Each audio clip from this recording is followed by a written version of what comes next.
Two-Way, The Legend of Lara Croft, Episode 6, titled The Spirit Way, and this episode is the final piece of where is the other stone? Where's the yellow one? Where's the yellow stone? And it's in some point in China. Which I would like, it's kind of funny. It's a classic thing of our main characters are going through the jungle and trying to hunt down where the location is of the artifact. And where is the artifact, or at least the clues to the artifact, or where it is?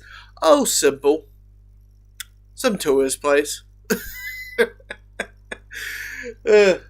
Some museum. Sorry, not a museum, a theme park. Clearly Lara Croft is not a big fan of giant tourist attractions.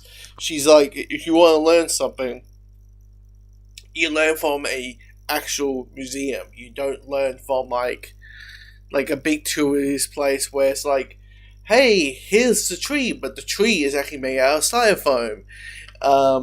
Here's the food and the tour guy who only knows so much as a Wikipedia page, because Lara's like, hey, tour guide, what do you know? And he's like, I don't know, I'm just the tour guide. I'm just the tour guide, madam. The stars of the entire place is actually comical. But then slowly we find out where it is. It's one of those situations where the entire myth is a metaphor. So you have to figure out what the metaphor was. And they figure out where the place is. And then you get humor of the puzzles. One of the big things about the games is, as these archaeology games go, is as the puzzles. There's the puzzles of it. If it's Uncharted, there's puzzles. If it's Two-Way, there's puzzles, right? So when it comes to the puzzles, it's the girl statue turning, and they have to figure out the sequence of this waste, this waste, and they couldn't help. They're like, hey, the only thing we know is they said everyone won because this is a children's book. This is aimed for children. So Zip is the one who's saying okay, going through a Wikipedia page, saying, okay, the first one is this one, this one, and this one. And then it comes to a dragon, and of course there's humor in there with dragons, which is, when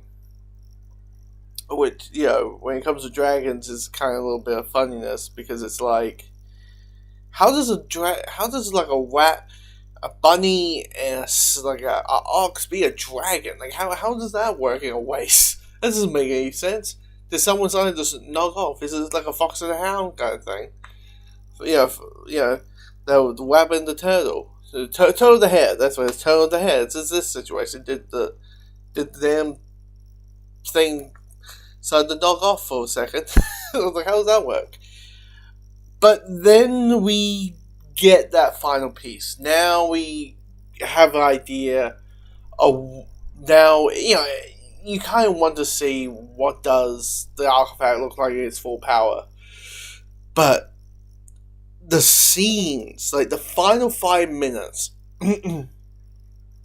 of this episode, as I've been saying, as much as there's so much spectacle, in this episode, Lara Croft goes kite surfing. But this episode captures so much drama and emotion through action.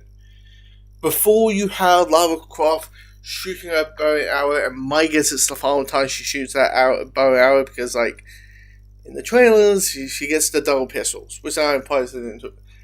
She gets the double pistols. So it sounds, but she says the words to Charles, and our villain saying, are you sick and tired of being sick and tired? Pain and loss and vengeance. Are you sick of doing that? Then whatever the reason, it's not going to come back.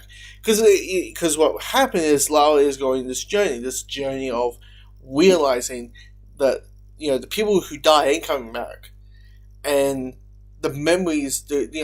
She's like, the reason I don't want to go Croft Manor, I don't want to live there, is because there's so many good memories, but all I see is ghosts.